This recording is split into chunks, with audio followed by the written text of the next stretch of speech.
In the lower levels, students have access to some amazing free courses, starting with P100 and Barbie.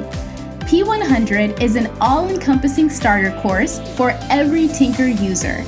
It includes 6 coding experiences that help build fundamental coding skills like basic sequencing, patterns and conditions, the Tynker workshop, extended sequencing, storytelling, and integrated STEM skills. And with the Barbie course, Tynker foresees a multi-gender STEM future where any student can be anything. Assign one or both of these awesome courses.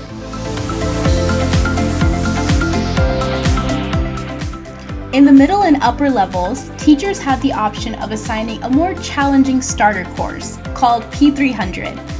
P300 has a fun game design focus while at the same time creating a great place for students to build skills using conditional logic to solve puzzles, physics elements and game design essentials, an integrated math lesson that aligns to standards, their first JavaScript lesson, and their first Python lesson.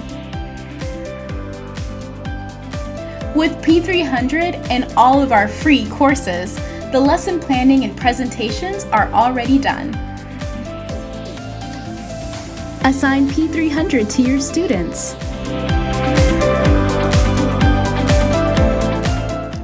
In the upper levels, teachers can assign a more advanced course called P400. P400 is a course that allows students to create their very own projects using Python, JavaScript, and HTML, CSS. Students will create their own art, emoji maker, and photo album. P400 is a fun course that allows students to unleash their creativity while learning more advanced topics.